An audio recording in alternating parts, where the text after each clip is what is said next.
we at Let's Say are basically building a community, right, about students or developers getting professional at one space, irrespective of whatever domain they are.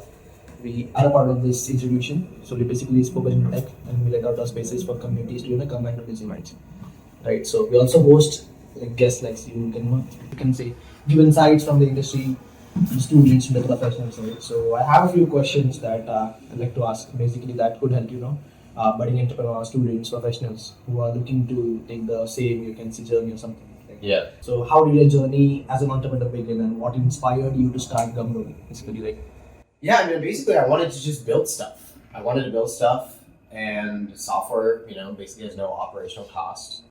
Right, you don't need to like buy anything. You use your family's laptop. You ship to the internet. You learn to code on YouTube, and iTunes University is what I used at the time. So I just wanted to make stuff. I think if I was able to build buildings, I would have done that. But I just can't buy a bunch of concrete, and so I just started building apps. And even before that, I started designing. I just wanted to like visualize things, that I wanted to make. And then Gumroad was like a tool that I built basically for me to sell those things to my audience. And that's kind of how I started Gumroad. I just wanted to make a little bit of money on the internet. And, when you freelance, you're just kind of locked into your time, right? Correct. And I wanted to kind of get out of that and sell something to many people, make it once, sell many times. so, it was one of those like hobby project that you started. Like 100%. Yeah, I always believe like people think too much Correct. about what they want to build. And it's like everything is a hobby until it's not. Like most cricket players, it's a hobby. Correct. And then they're like, oh crap, I'm pretty good at this. And someone notices them, or a scout or something, Correct. right? And then they progress. But if you're like, oh, I need to be the world's best, the truth is you're not, and you don't know if you're going to be until you just play a lot because you enjoy it. So, in this whole journey that you have been through, right, what are, you can say, the key learnings that you learned as an entrepreneur, as a founder, as a developer, and what things or steps do you always take to keep yourself ahead of the curve of the evolving tech? Yeah. I mean, honestly, it's funny because it's like, I don't know, it's like kind of being religious, like you go to church or whatever, and you just learn the same stuff every day or whatever every week, right? It doesn't change that much, but it's good to be reminded. And I feel like the church of product development is just like talk to customers and just build what they want. Listen to the customer feedback more. And just honestly, it's just like you have to remove yourself and your ego from the picture. Because the truth is, if you're an entrepreneur, if you really want to be an entrepreneur, you have to do what the customer wants. Every once in a while you could say, oh, I want it to be green instead of blue, or pink instead of red, or whatever, right? But at the end of the day, you're kind of the slave of the customer. And that's the job that you accept, is like representing the customer to your team so your team builds the right product. And then you just do that over and over and over again until you have something that people are willing to pay for. And it's crazy, like, I've been doing this for like 12, 13 years, building this new product called Flexile. Correct. It's like the same thing. Like nothing has changed. You're just doing the same thing. You're just talking to customers. They're telling you your product sucks, either directly or by not using your product. You get that totally. Yeah, exactly, right? And then you're like, oh, and then you just have to think, okay, like you got to make some change. You make that change. To find the right fit for the market. And then you just do it again. You find a new customer, you ask them. Correct. And eventually you have something that people like a lot, right? And like we had this designer at Gumroad many years ago who ended up going to Facebook, and then she became a full-time musician. Okay. And she's been at us for like 2-3 years, and she's now getting like millions of streams on her new song. It's been out for like a week. But like, what's different about that song than the first one? Nothing. I don't know. I'm not that sophisticated, but she just kept doing it. Just keep on doing it until you find the right thing. And something hits, and you don't really know. That's the other thing, is you're never really gonna know. Because if you really knew, you could do it all day long, 10 times over. But how many founders have done it multiple times? Even the best ones, right? Very, very early, right? It's just super freaking hard. Otherwise, like Kanye West's every song would be amazing. Correct. Right. But there's a lot of randomness to it. So this whole, you can say, the whole journey of creating Gumroad from scratch, right?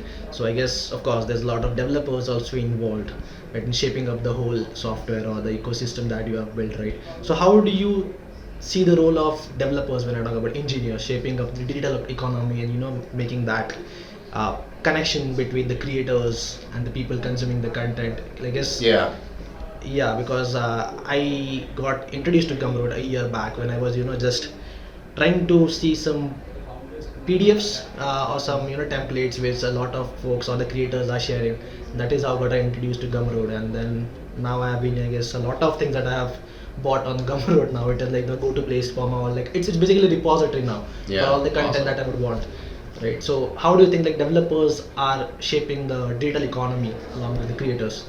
Yeah, I mean developers are essential because at the end of the day, they're really the ones in charge, right? Like if I want something, all I can do is convince the developers who build the thing that we should get it, right? Like if we want to support UPI, Yep.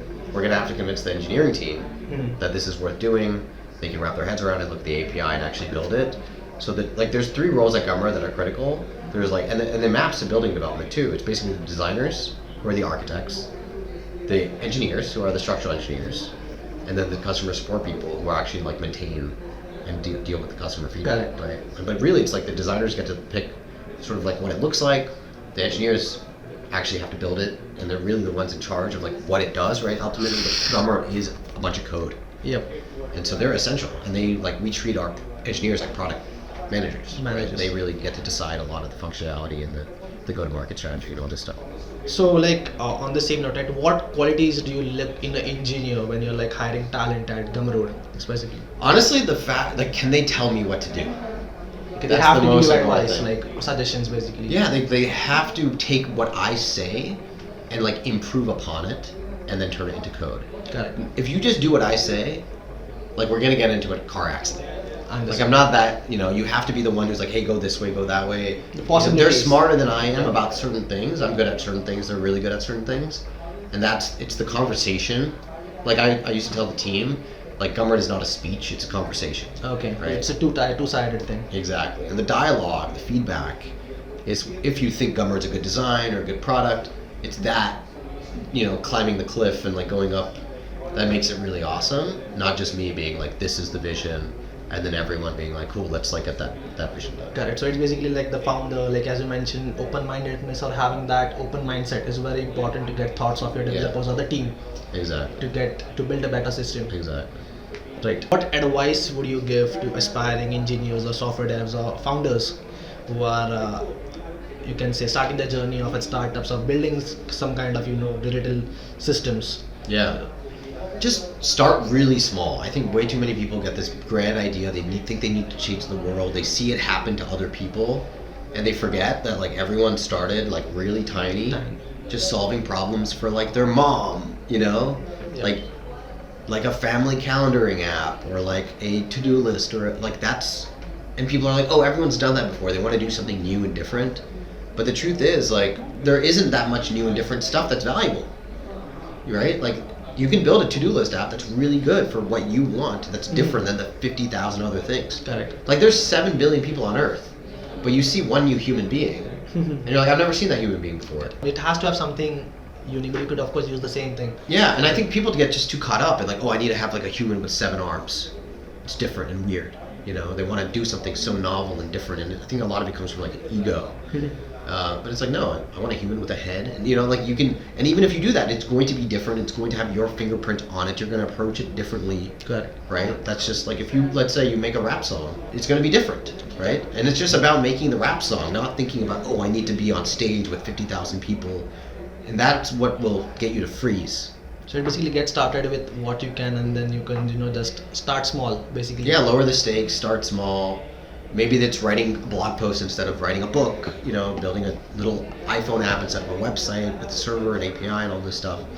And over time, you'll get the confidence to kind of pull off, bigger projects and realize like nothing is magic, everything is duct tape. Great. But it's a lot of duct tape. It's a lot of that. So let's start with a little bit of duct tape and then, go like from there. on this, like a final ending question, like a lot of startups have, or you can say people have seen like, okay, we have to build something unique, we have to get funding, we have to get investment. So in your whole journey, right, of this whole thing, like how important would you say getting investors on board in the initial part, I would say? I mean, it's important, but it's not that important. I think of it like jet fuel, right? Correct. Like once you have a fire, you can make it bigger with some VC.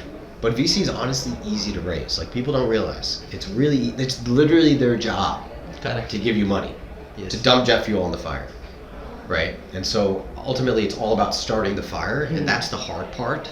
And if you can do that, it's just as simple as like getting debt to build a building, right? If you have a solid idea and a solid plan and you've shown them that you've done it on a small work, there is so much capital out there that will rush to help you because they're looking for that.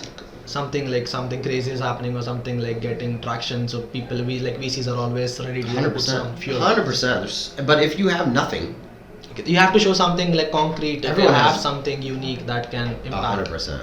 Great. So I guess that would be all. Awesome. Thank you. Thanks so much for hosting.